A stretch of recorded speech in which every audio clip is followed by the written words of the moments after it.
Olá! É muito comum a gente escutar a frase ideal de beleza grego. O que quer dizer essa frase? É o tema da nossa aula de hoje. Vem comigo conhecer essa história.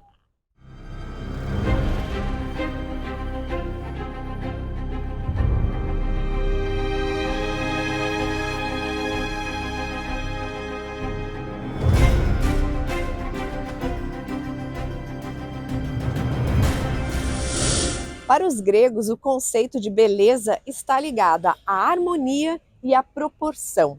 E o modelo por excelência de harmonia, de proporção, que vai ser usado para representar divindades, é o atleta. Porque o atleta consegue reunir as virtudes morais e as virtudes físicas. Deuses e atletas são seres superiores, vamos dizer assim. Eles têm qualidades como autocontrole, como força interna, como coragem, aquela vontade de fazer até o final. E o atleta é o ser humano que mais se aproxima do que seria uma divindade. Por isso virou o modelo ideal para representar esse conceito de beleza. O atleta é belo, forte e praticamente incorruptível. E é interessante a gente pensar que os deuses gregos eram representados como seres humanos. Não é como em outras culturas, como na egípcia, por exemplo, que a gente tem representação de Deus como se fosse um animal. Se a gente pegar um dos mais famosos, Horus, a gente vê a representação de Horus em formato de falcão. Para os gregos não era assim.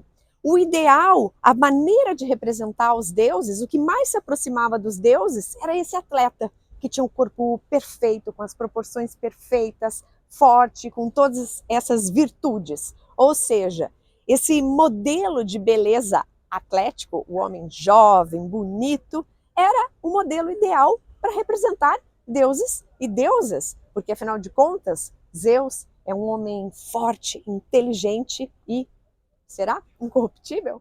A representação da figura humana mostra essa vontade de buscar a perfeição entre corpo e espírito, representando o homem vitorioso, heróico, que é guiado pelos deuses.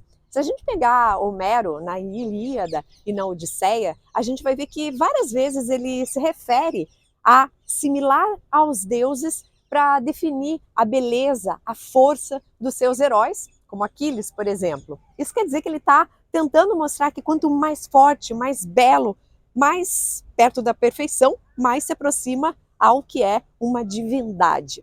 E esse ideal de beleza se buscou bastante nos períodos arcaico e clássico. Arcaico é lá o início da história grega, que começa em torno de 750, 700 antes de Cristo. E o clássico começa em torno ali de 450, 500 antes de Cristo até mais ou menos 300, 325 antes de Cristo.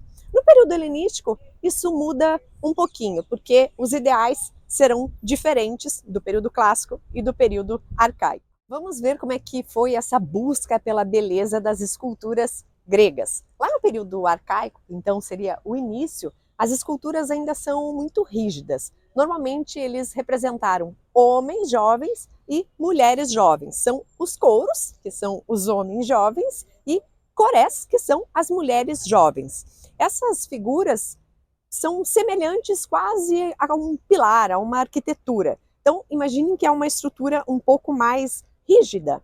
Normalmente eles vão ter os braços colados ao corpo, vão ter uma perna na frente da outra, buscando uma certa movimentação, mas eles ainda tinham várias limitações, principalmente de técnica, que vai depois se aperfeiçoando um pouco mais.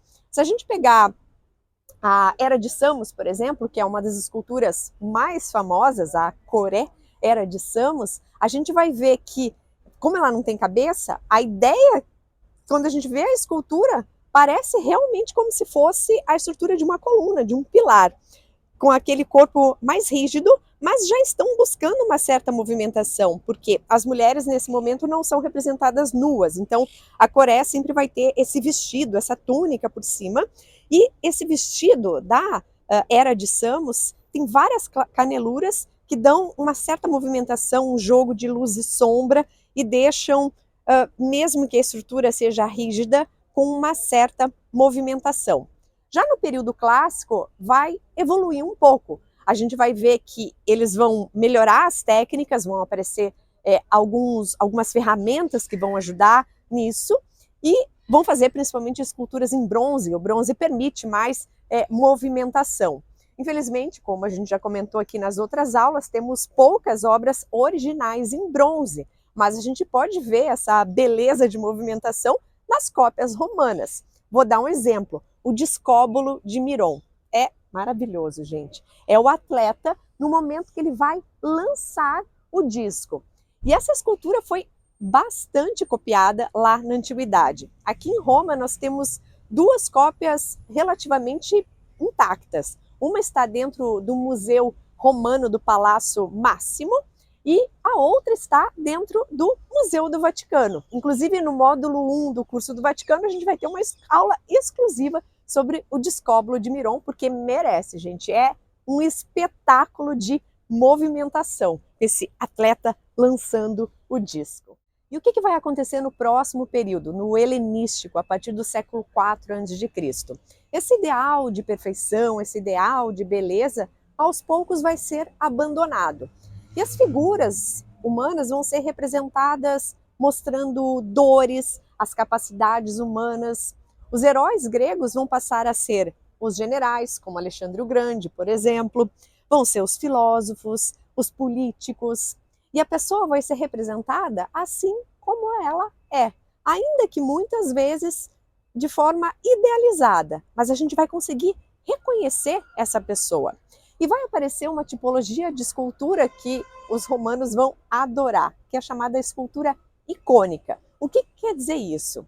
É aquela pessoa que existe, ou seja, um general, um filósofo, um político, nas vestes de um deus, como Dionísio, ou como Hércules, ou como Zeus. Então a gente vai ter aquele corpo do deus, que muitas vezes vai ser o corpo perfeito e muitas vezes nu, com o rosto exatamente como é o personagem, ou como eu disse, de certa forma, um pouquinho idealizada. A gente tem aqui em Roma uma escultura desta tipologia, que se chama o Príncipe Helenístico. Foi realizada em torno de 180 a 160 a.C. É uma escultura de bronze. Tem esse nome, o Príncipe Helenístico, porque a gente não sabe exatamente quem é o personagem, mas dá para ver que o rosto é de uma pessoa que de fato existiu e o corpo é aquele corpo atlético, forte. É uma escultura belíssima, que também está exposta lá no Museu Romano do Palácio Máximo. Estudiosos acreditam que o escultor que fez o Príncipe Helenístico possa ter usado como inspiração duas esculturas do Lisipo, o Alexandre com a lança e Hércules em repouso. Esse Hércules é fantástico, está lá no museu em Nápoles. Quem era o Lisipo? Lisipo era o escultor oficial de Alexandre o Grande. Portanto, ele teve muitas obras copiadas pelos romanos. Por quê? Gente, Alexandre o Grande era um modelo de general forte, vitorioso, virtuoso. Então, todos os grandes romanos, como Pompeu, Júlio César, Augusto, queriam, de certa forma, se aproximar do Alexandre o Grande. Por quê? Ele era o modelo ideal, aquele general que vencia sempre. As esculturas de bronze são fantásticas, como essa do Príncipe Helenístico. Mas você sabe como eram feitas as esculturas de bronze? Eu vou te contar na nossa próxima aula da série A Grécia em Roma. Até a próxima. Beijo!